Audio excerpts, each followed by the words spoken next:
I want to play all the teams from other regions. I'm really curious to see like teams from NA, how they play, Korean teams, Chinese teams, if they're really so superior to European teams.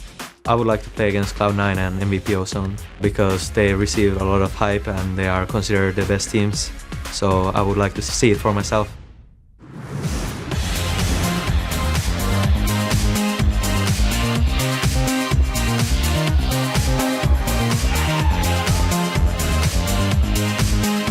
Welcome back to the League of Legends Season 3 World Championship live from Los Angeles, California, and it's time for our 9th game in this massive day of matches as the Philippines MSK take on Europe's Fnatic. And both of these teams come into this match off disappointing performances earlier on in the day, Jack. Yeah, first game of the group, Fnatic got manhandled by Mandatory, Cloud, and Vulcan. Their first game, of course, they got caught out at level 1, actually, gave up 2 kills, and then they could never really claw their way back in that game. But as one-sided as Fnatic's match was, MSK's loss to Gambit was even more lopsided. Even though the Southeast Asian champs got first blood, they still got beaten by Gambit in just 25 minutes, Joe. Well, both of these teams need to set those losses aside and regroup for this match because the good news is that one of these teams is going to be 1-1 at the end of the day. Hey. Bad news, of course, for the other team is that they're going to be 0-2 by the end of it. It's got to happen to someone. Well, let's have a look then and check out the starting lineups for these two teams. And on the blue side, it is MSK. Their top laner Snoik, jungler Kaigu, mid lane Yume, AD carry EXO, and support player TG. And on the red side this time, it's going to be Fnatic with Soaz in the top lane, Cyanide in the jungle, Xpeke in the mid lane, Pushu on AD carry, and Yellowstar, of course, on support.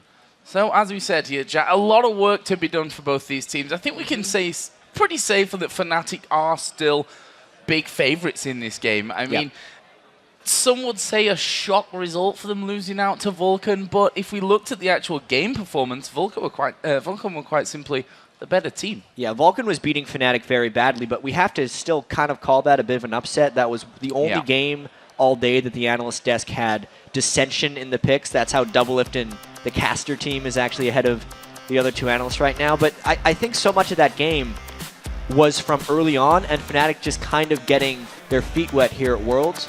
I don't think we can fully judge their team off of this. I mean, that's why we're playing a double round robin here. That's why they get to play 8 games, and Fnatic, they're going to start their ascent back in this group, I think, in this game. Well, let's have a look then at the bans here, and we can say pretty safely that MSK are targeting Xpeke here. Kassadin, Ari, Fizz, 3 champions aimed at Xpeke. Fnatic themselves taking out 2 supports with Thresh and Sona, and the Zed as well.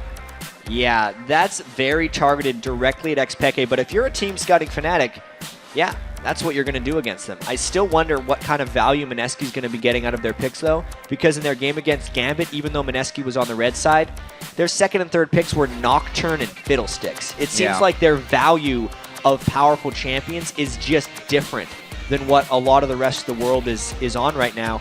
Sure, they were able to first pick the Orianna, but that still leaves Fnatic numerous options. If they want to go Shen for split pushing, they're able to. Luckily for MSK, you know, Zed was actually banned out for Fnatic, so Xpeke can't play that assassin. 4 assassins ended up being banned out, but still, I think it leaves most of the world open to Fnatic and what they want to pick here. Well, Orianna was the first selection here for MSK. We've seen a lot of Orianna today. We really have. It's kind of the counter assassin that we see, plus she's just a generalist in a sense. We saw a lot of Orianna in Season 2 World Championship as well. And she's had her ups and downs, but she's still just coming in pretty strong for this one. First picking it, once again, it's a generalist pick, though. It doesn't tell you any direction that MSK is going in their team composition. Well, let's have a look at the other side then. Now, this Shen pick for Fnatic, famously, of course, they picked to Shen earlier on in the summer split. And so I says, you know what, I just don't want to play that. So what they did was Yellowstar then picked Blitzcrank, and they switched roles with Yellowstar going top lane and Soaz to the bottom. Not going to go too far and read into that one just yet here. Could just be Soaz being almost forced to play that one. He's been pretty vocal about not enjoying playing that Shen, even though he's a pretty strong champion, isn't he? It seems weird that you would hate playing Shen but love playing Yorick. Something about Soaz's values right now for these guys. MSK, of course, picking the Corki. We've seen a lot of Corki picks. mixed Corki success, I'd have to say. He's starting to get banned. I'm expecting him to get picked or banned in almost every game here at the World Championships. The Trinity Force, as well as the buffs he's received over time. And also because we have such an assassin-dominated game right now, the fact that Corki can sit so far back with his missile barrage and still have a large impact in teamfights, I think just makes him an extremely attractive pick here at the World Championships. Well, that will be locked in, and Fnatic move over to their choices. The Caitlyn going to be picked up here. That's, of course, the champion that they used in the AD carry role earlier on in that loss to Vulcan. Pushu never really getting started there, but Peke going for the Diana, and again, this fits into that whole assassin role that he loves to play. Fnatic needs to make sure they have enough synergy in their team compositions, because they didn't really have it in their team composition against Vulcan, and this comp so far is extremely all-in, which means that they need to bring high amounts of coordination to make sure that they are going in at the same time and effectively avoiding TG Zyra. Because Zyra is one of the best champions at stopping the counter dive, and Fnatic has essentially picked at least the Diana phase of their dive composition straight into what is close to a counter. So they have to be, I'd almost say, more split push focus, more cautious about what they're doing, because they're bringing so many melees that disaster can actually happen fairly readily if Fnatic does not execute properly. Well, we will see a Jarvan the 4th locked in here for MSK. Now, this is probably worth pointing out that they played in the qualifiers, in the Southeast Asian qualifiers, Jarvan in the top lane. Played 2 games with him, did Snoy, actually, in those qualifiers, and won both of them. So with that Lee Sin locked in there, can probably expect that Jarvan will go to top lane. But on saying that as well, Snoy played Lee Sin in the top lane, so it's anybody's guess. It's going to be a jungler in the top lane, one way or the other, or what we're used to seeing in the jungle. And that's interesting, going directly against Shen, who maybe Yellow Star, maybe Soaz, we're not really sure about that. It's tough to get over-aggressive there, knowing it's Leona. That's a classic Fnatic pick, more so when they had N-rated as support. Yeah. But it just adds to Fnatic right now. They are going in. Everyone will just dive on top. Going straight in there for the fight, and it's been a while since we've seen Leona really coming in. We were actually talking about it earlier that we're seeing a lot more Corki. Where's the Leona, the Corki Leona lane that actually N-rated and Yellow Star themselves when they were back playing for Against All Authority? It seems like 2 years ago by now, and it probably actually is by then. The fact that they made that so famous. Yellow Star obviously moving into the support role this season. We'll see how we can handle that Leona. Yeah, and just fundamentally here, Fnatic all about engaging the hard team fights. MSK is going to have a little bit of that as well with the top lane Jarvan, who's going to have to be so aggressive for them. And Snoy really has his work cut out for him here, trying to snowball ahead with the top lane Jarvan against such a defensive laner like Soaz Shen. Well, before we get into the match, let's have a look what you guys at home were thinking about this one. According to lolesports.com, 83% of you believe that Fnatic are going to come out on top. And all our analysts picked Fnatic as well. Absolutely. I mean, MSK is the dark horse here. Yeah. In generous terms, right? They're a huge underdog. Fnatic, even though they had that disappointing loss to Vulcan where they lost very badly, is still the #1 seed from Europe. They're still the summer split and spring split champions of the European LCS, and 2 members of their team were the season 1 champions. So it's just so much experience against effectively newcomers in MSK. Yeah, and we'll see how MSK have really changed things up in the small break that they've had here, because quite frankly against Gambit they got off to a decent start, but after that it was pretty much all downhill straight away. Yeah, MSK got the first blood, but then honestly we were talking with all the analysts in the back as well, and we were talking about how Fiddlestick's support wasn't making too many smooth plays. TG definitely struggled later on, and that was against what is the weak point of Gambit's team from a lot of people's viewpoints. Their bottom lane right now, Voidal and Genja, and it was still working well for them. And you look at a team like Fnatic, Pushu has been playing so well on Caitlyn, especially during Fnatic's run. They have a very aggressive support in Leona. That is going to be a very dangerous battle for MSK. Any type of adjustments they have to make, I feel like, has to start from that bottom lane, though. Yeah, and on the same token, this is probably the best time in the whole World Championship, in this double round-robin group stage that we've got going, to beat Fnatic. Coming off of a loss into this one, but we are going to get into game. It's MSK versus Fnatic here, Game 9 of our epic opening day. The question is, what are we going to be seeing from both of these teams? Coming in off a loss on both sides, MSK on paper's the massive underdog for this one, but can they pull out that shock? And you've been watching Fnatic all year, Joe. You never know what Fnatic you're going to get. Sometimes they look absolutely amazing, like they could beat any team in the world. even before Season 3 started, they finished second at IPL 5, which was one of the largest giant international tournaments we have. Like, they can turn it on in certain situations, but you just never know if it's going to happen. They lose terribly and win extraordinarily. So here we see at level 1 already.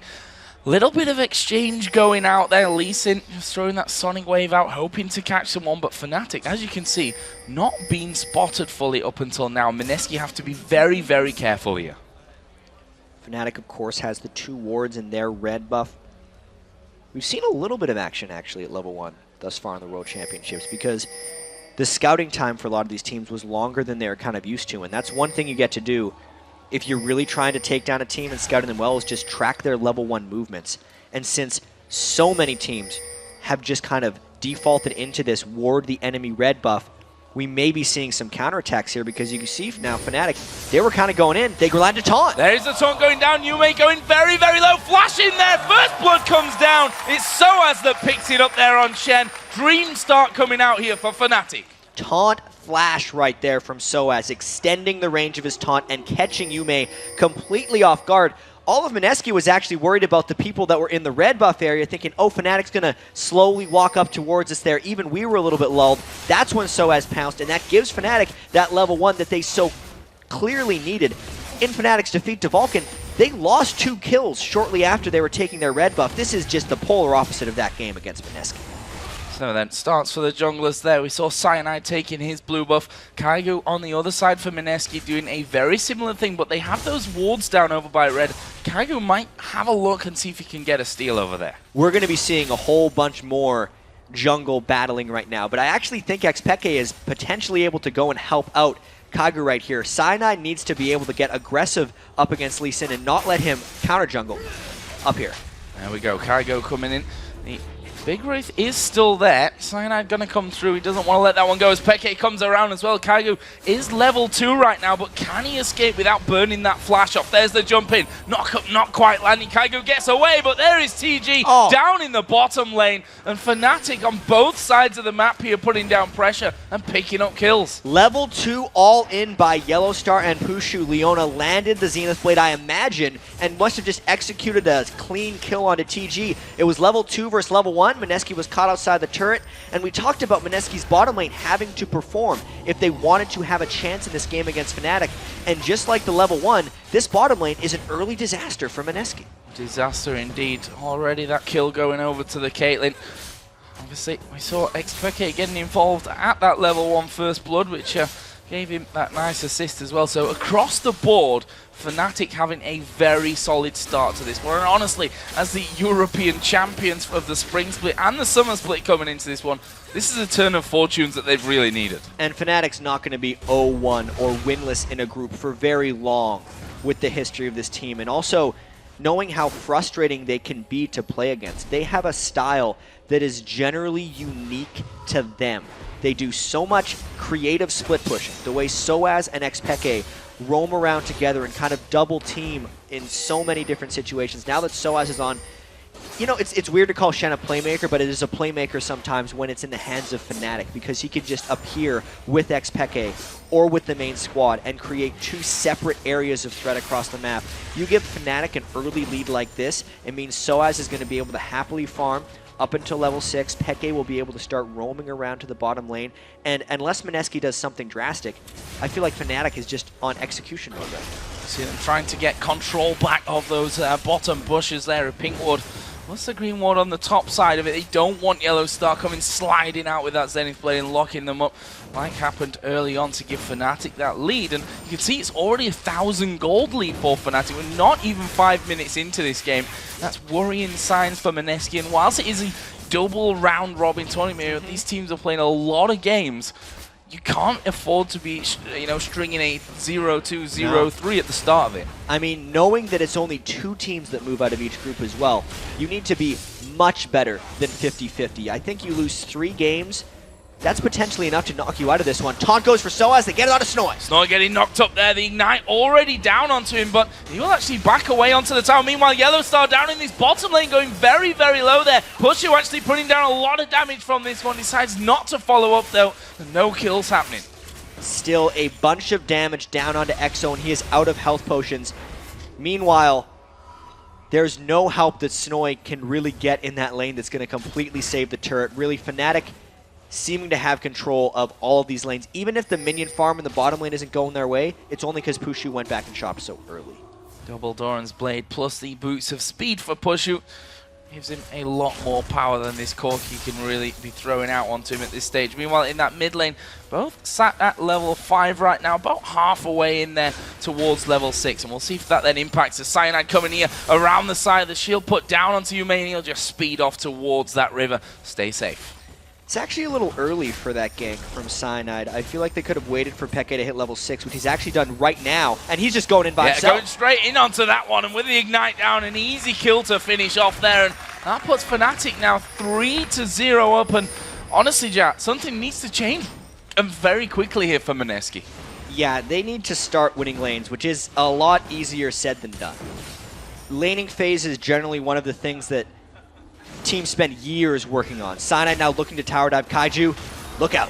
He actually flashes away from that one there. Did get slowed in the end. Peke diving in onto him. Will he keep going from this one? He's going to have a look as the Sonic Wave actually missing there point blank from Kaigu. He's going to bring out the palm tree, give it a kick, and get back home to base. He needs to refill his coconut because he just threw that one away. He wasn't able to get Xpeke underneath the turret. Yikes, Joe. 1.8k, only 7 minutes in. Yellowstar hasn't even hit level 6 in this lane yet. He's just going to be able to light up TG, I feel like, when he hits level 6 on Leona, and they are going to blow away that bottom lane. But then the rest of MSK isn't able to get pressure going either. You pick Jarvan for the top lane, as Snoy has done, because you need to be able to aggress early, but Soaz has made his defensive items. Snoy's actually went double Dorans, and he's actually fairly contented just farming out. If anything, MSK needs to take Jarvan and start moving him around the map. They almost just need to accept that Soaz is going to get his farm and try and create any kind of action. But it's almost too late for that at this point, because Soaz has his stand united on Shen. So Fnatic is already in execution mode, being able to skirmish all around the map. We'll see where that stand united gets involved here. Soaz certainly not scared to press that R button and get himself down there for assists and kills with the rest of his team.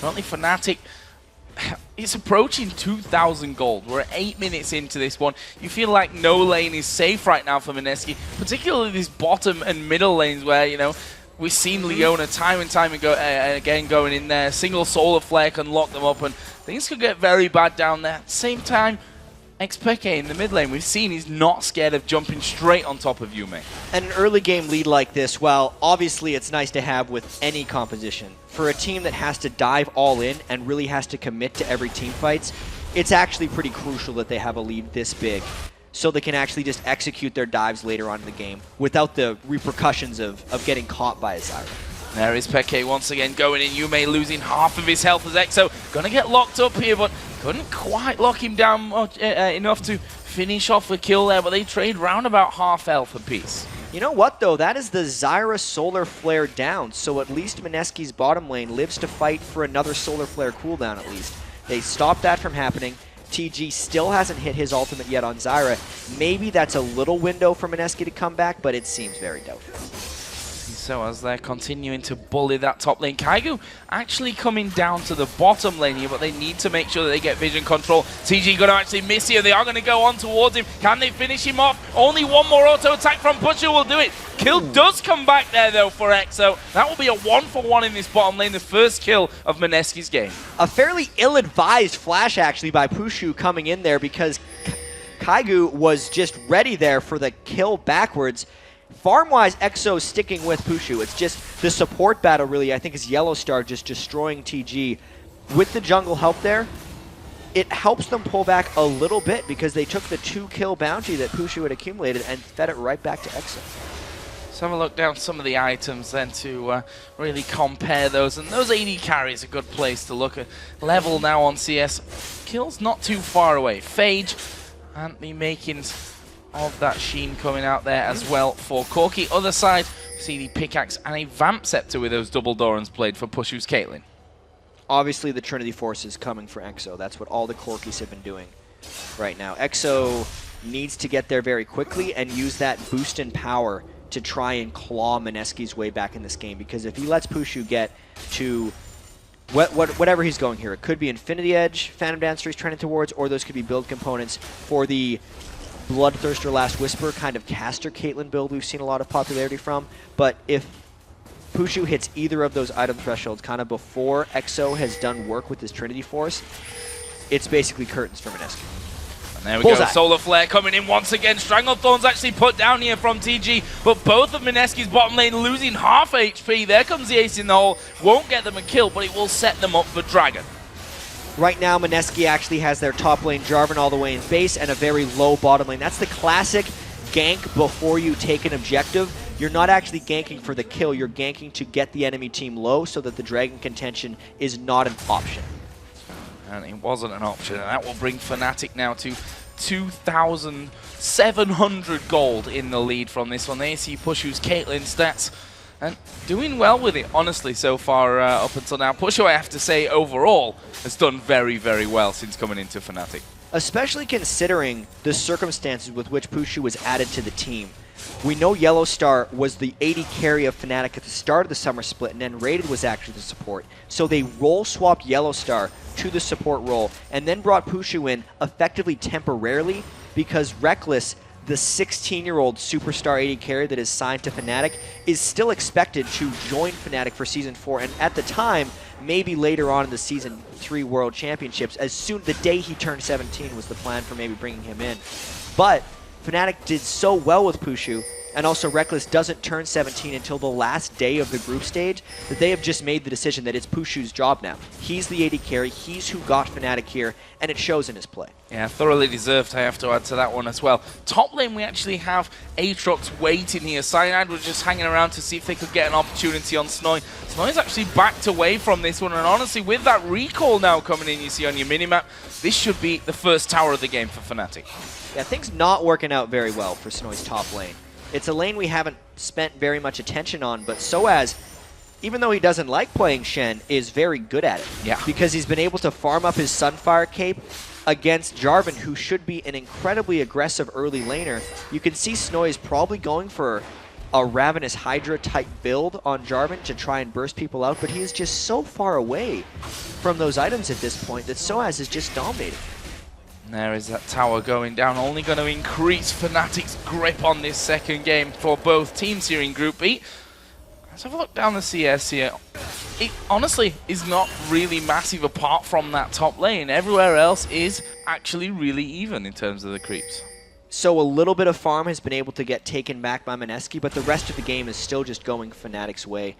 The 4 kills to the 1, it's reminiscent of just a team that almost understands the game better for Fnatic, or they have more experience, because they know that the minion farm isn't the only important thing. It's about being able to push up to the enemy turret and being the team that has the freedom to make moves. Peke going in here on towards Yume. Will they go further? Yes, they will. Knockup comes down. Yume going to be bursted. There is Kaigo kicking Peke behind the turret, but that's probably going to make it harder for him now to escape this one, as he is going to go over on towards the red buff. Can he keep this one going, though? Bottom lane from Fnatic not coming up. They realize, okay, we can steal away this red buff. Peke actually just spotting the back end there of Kaigo. Will he be able to follow through? No, off to a ward, but this is a red buff steal and another kill for Fnatic either way. Yeah, and this is exactly what happens when one team is way more pushed up than the other. There's actually a fight in the bottom lane while this was happening.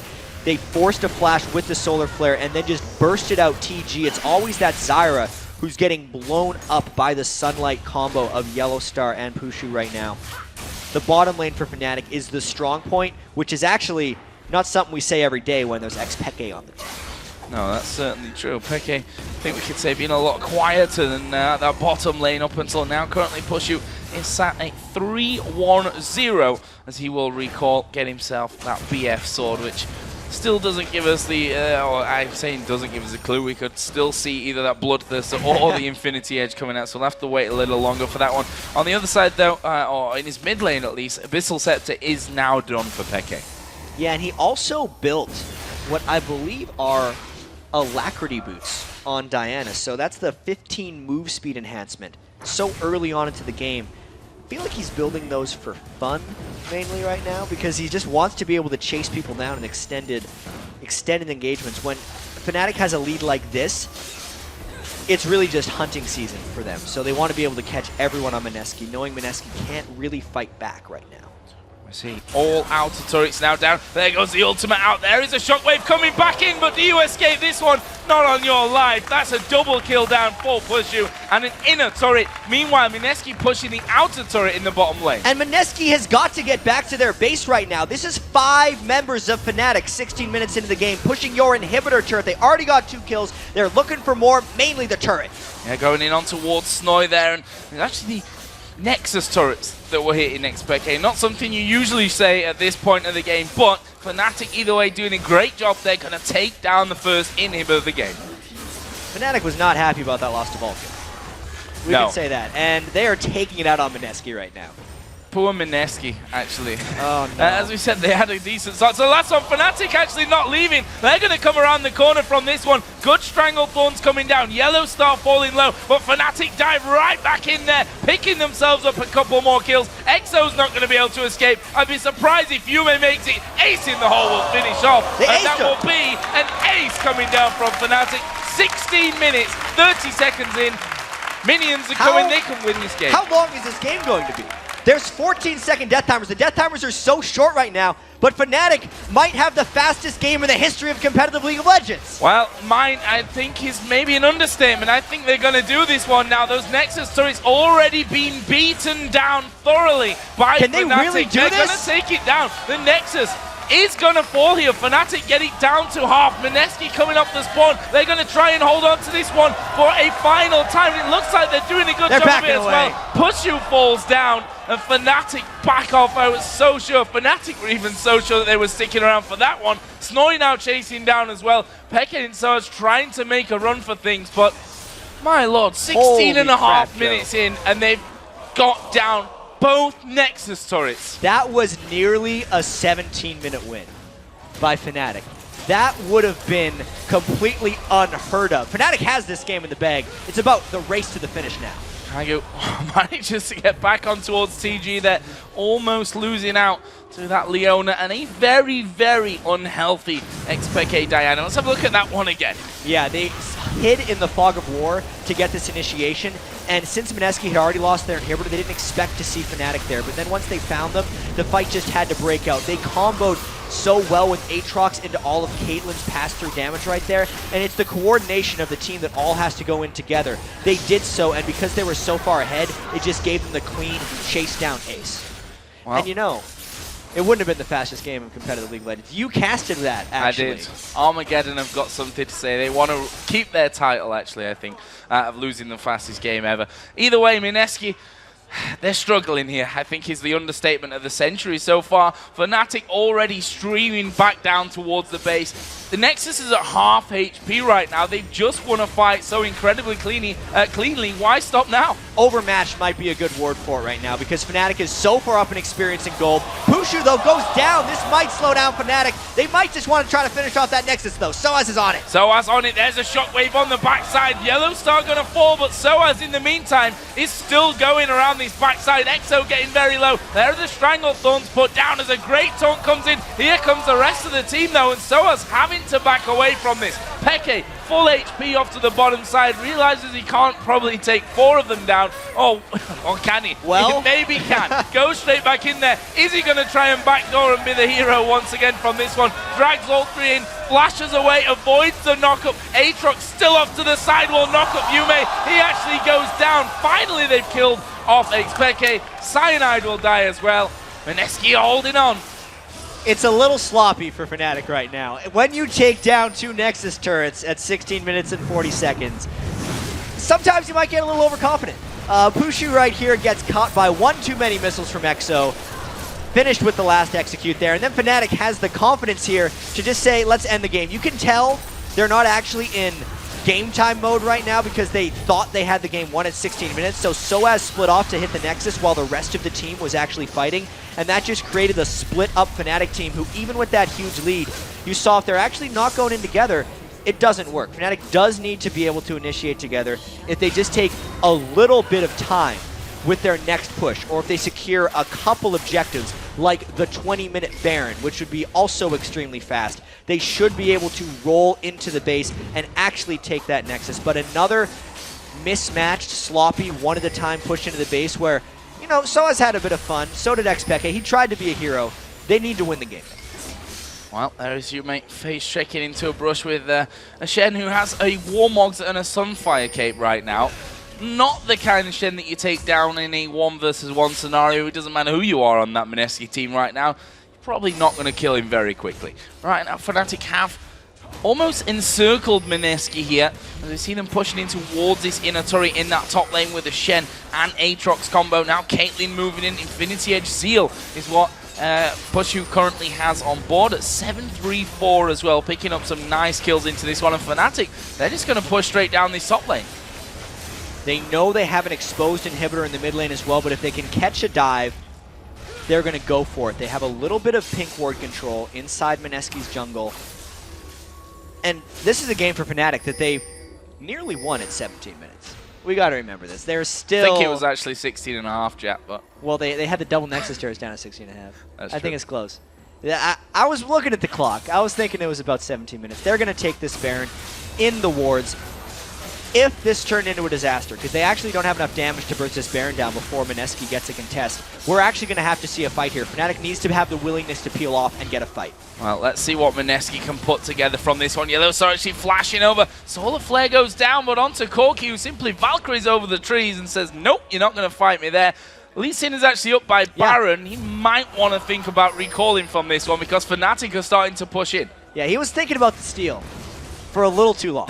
That would have been a very impressive steal if he could spike the Baron down from 12,000 health. You know, that Baron doesn't necessarily work for Fnatic. They need to get their stuff together right now because they've had control of this game. They took out their frustrations on MSK, and then they kind of relaxed a little bit. It's time to focus a bit for Fnatic for a couple more minutes, finish off MSK here. Or MSK going to put together the best comeback that we've ever seen in League of Legends. I wouldn't hold your breath for that one right now. Well, who knows? We've seen... No, we haven't seen Stranger Things. Stop kidding yourself, Joe. Peke here hammering away on the inhibitor. The top lane was pushed. MSK being split around here between that top and middle lane. And it should just be a matter of time here before Fnatic get it right. Well, it's 4 people who dive in all at once for Fnatic with Pushu in the back trying to play cleanup. I almost feel like they're going to wait for Peke to get a kill while trying to push the inhibitor, or they're going to find a clean initiation around the side while they're sieging down this turret. If TG gets taken half health as well, though, it might just signal go for Fnatic. Grasping Roots actually came in there, but onto Soaz. Is he really the target you want to hit? Probably not at this point. That turret being weeded down to half HP. And XPK is still pushing towards that inhibitor. EXO doing a good job here with Corki of holding him off that one for now, though. And credit to MSK, they've held out quite a long time on this situation. And it's tough. When you lose your Nexus turrets at 16.5 minutes, you lose morale a lot of the time. And MSK, to their credit, has fought in this one. It is the World Championships for them. They can't just, they're not just going to surrender, and they're showing that as a team right here. Never surrender. That's a good philosophy, I think, because you never quite know when it's going to get turned around. There is Cyanide being stopped by the minions from going home. See, even the minions want to help MSK out for this one, slowing down Cyanide's recall. Soaz will be headed back home as well. XPK actually going to go farm down on this bottom lane, and we are going to see a couple of more items coming out. Pushu adding in that static shift now. We've got a Zhonya's Hourglass for XPK, which means that he's going to be feeling a lot more comfortable to dive in. But look at this, MSK have pushed out in this middle lane. They might be on for their second turret of the game here. They want to get something back, but here's the Shenalth onto the Aatrox. You're in trouble, MSK. You're in trouble. Knocked straight up in the air. There are the Stranglethorns. They won't knock anyone down. Now Kaigu going to be the target from this one. Can they get onto him before he escapes? Ace in the hole comes flying through, but he's still alive. Those wolves going to be a friendly target for him. But has he got what it takes to get over? No! It's failed his flash on that one. That means 2 men down here now for MSK. This is surely game. This is it. It's 25 minutes. This was the time of the Gambit first MSK game, and this will be the time of the Fnatic first MSK game as well. 5-on-3 onto the Nexus. Fnatic pushing in. Well, surely going to be looking for a few kills before they actually end up finish this one off. Apparently, I don't know Fnatic well enough. They're going to go straight for this one. Soaz actually tanking things up. Peke dives in on towards EXO. There is Cataclysm down by Jarvan, but he's squishing up at this point with this lead for Fnatic to just be taken out. But look at Yume and Exo. They're still managing to hold them off. Nexus down to half HP again, and Fnatic, they're backing off. Yep. Fnatic is backing off once again. Maybe they're going to play around the side here, but there's a ward down, and that means Fnatic has to continue to back away. You know, I've always been told you don't play with your food because sometimes it's going to mess up the food. I don't know. Okay. The food's just going to somehow get angry or something. You're going to ruin the taste, and at some point, it's going to backfire. Fnatic should have ended this game. It's a brilliant analogy. I'm not sure it's quite so related to this I one. missed the mark on that one. But let's look at the score. I mean, 19 to 10. Not a bad kill score against Fnatic. No. The gold is only 10,000, I say, with the lightest of terms there. It's the turrets that obviously Fnatic made from that one play going straight through middle, or two plays it technically was, because they came back and fought them on that inhibitor.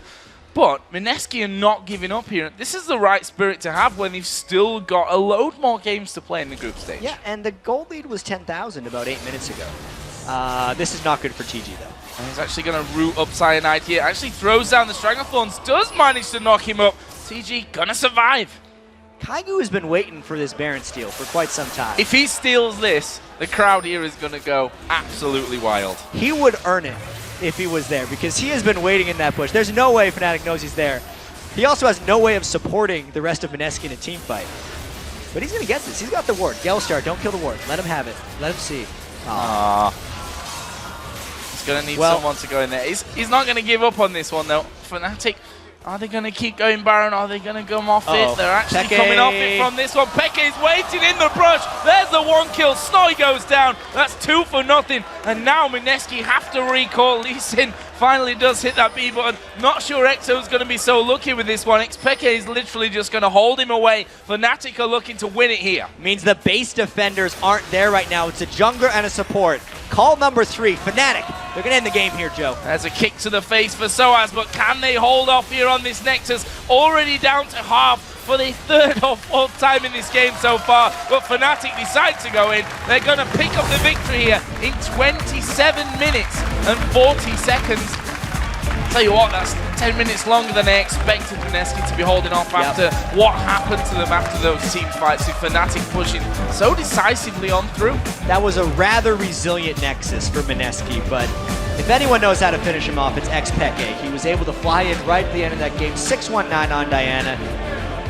That just evens up Fnatic and probably gives them a pretty positive feeling heading into tomorrow when they're playing a couple more games.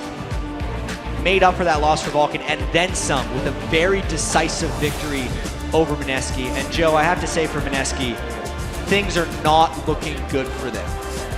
This was a very one-sided defeat to Fnatic where they didn't really seem to have a window. Well, it's not a surprise to us, I think we can say from this one. MSK, I think, were, if you look at every single team that has made it here to the World Championships, I think they were the biggest underdogs, the biggest surprise. Even they did incredibly well, beating SGS to actually get here to this stage of the tournament. So these guys, in theory, aren't slouches, to say the least, but look at the quality that they've got to go up against. I mean, Gambit and Fnatic, your first 2 games, it's always going to be tough. And I mean, I kind of feel like if we look back to the Season 2 World Championship, for those of you who remember, Saigon Jokers actually beat out the same team that MSK did to make it here, and they were also looked at as these complete underdogs. No, they didn't make too much noise, but the Saigon Jokers did take a game off of Team Dignitas in the Season 2 World Championships, and I almost feel like that's what MSK's goals are going to be aligned around now, because yes, they are huge underdogs, but to make a showing, they're going to maybe get an upset against one team. That's what they have to be thinking for themselves. And an important thing we shouldn't forget is experience. Playing on a huge stage like this, playing in front of the crowd here. And this is always going to be something to take away, even if MSK lose every single game. It's still something to learn by in the future. Yeah, they're going to just have to buckle down a little bit and just like forget what happened there. Because if you're thinking about a 16-minute double Nexus turrets down, you're not going far. No, forget day one, I think, is the idea with that one. We've got to take a quick break, guys, but when we return, it's the final match of day one as Europe's Gambit take on Korea's Ozone. Plus, Vulcan's top laner, Psycho Sid, will join us to talk about their first day at Worlds. So stick around, the Season 3 World Championship will be back in just 3.5.